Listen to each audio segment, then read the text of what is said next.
Salom Jobbox obunachilari, bugun Bitva Titanov iPhone 16 Pro Max hamda Samsung S25 Ultra'larni kameralarini bir-biri bilan solishtirib ko'ramiz. To'xting, videoni o'tkazib yuborishga shoshilmang. Mana bu qo'limda turgan quloqchinni sizda yutib olish imkoniyati bor. Qanaqa deysizmi? Shunchaki bizni YouTube kanalimizga a'zo bo'ling va shu videoni tagidagi izohlarda xohlagan kommentariy yozib keting.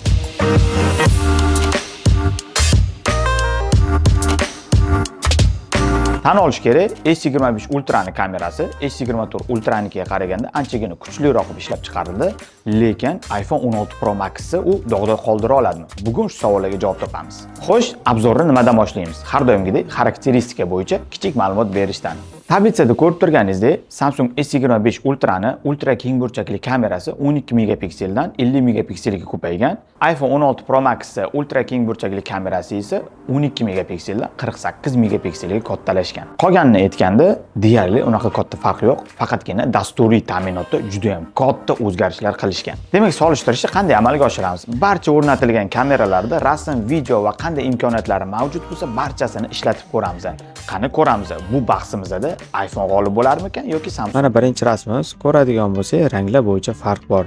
Samsung bizga ranglarni sal ko'proq bo'yab bergan. Bu rasmda ham iPhone'da tushirilgan surat tabiiy ko'rinishga ega. Samsungnikiga e'tibor beradigan bo'lsangiz, negadir ko'kimtir rangga ko'proq bo'yab olgan.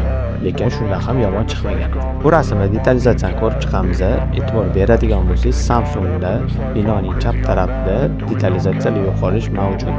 iPhone'nikiga e'tibor beradigan bo'lsangiz, unchalik katta emas. Nimagadir Samsung detallarni chizaman deb ko'proq bo'yab olgan. Bu asosiy kameraga olingan rasm. Yaqinlashtiradigan bo'lsak, farqlarni ko'rsangiz bo'ladi. iPhone anchagina titaniy qilib bizga chiqazib bergan. Endi portretlarni solishtirib ko'ramiz. Birinchidan olingan portret ko'radigan bo'lsangiz, iPhone'ga kamroq, lekin Samsungga ko'proq. Uchinchisidan olingan solishtiradigan bo'lsak, shaxsan men o'zimga iPhone'da olingan portret juda ham yoqdi. Bu 5x ga olingan suratlar ko'radigan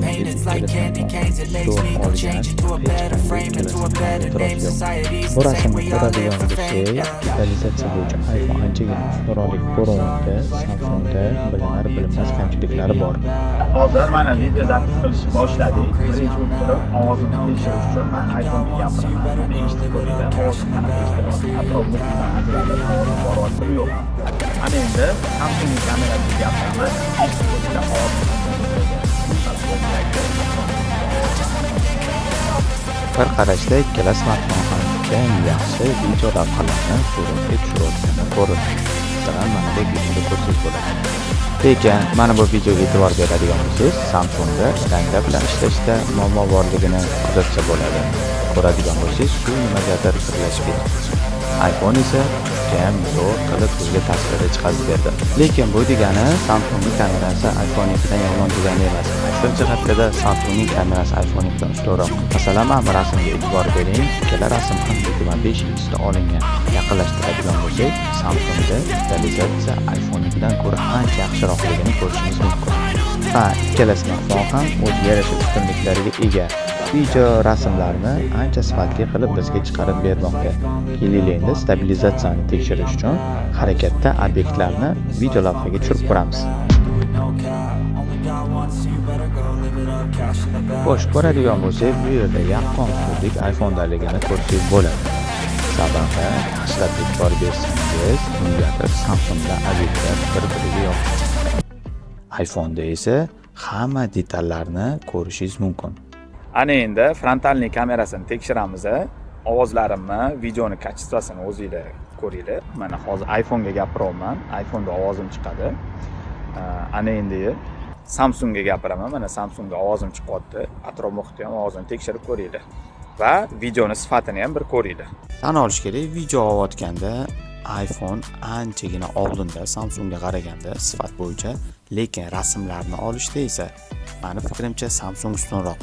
Demak, smartfonlarni solishtirib ko'rdik. Natijani ham o'zingiz ko'rdingiz.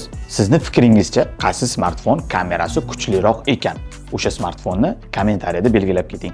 iPhone g'olib bo'ladimi, Samsungmi? Lekin ikkala smartfonni ham o'ziga yetarlicha afzalliklari bor. Videomiz yoqqan bo'lsa, like va podpiska bilan qo'llab-quvvatlashni unutmang. Keyingi videolarda yanada zo'rroq kontent bilan ko'rishguncha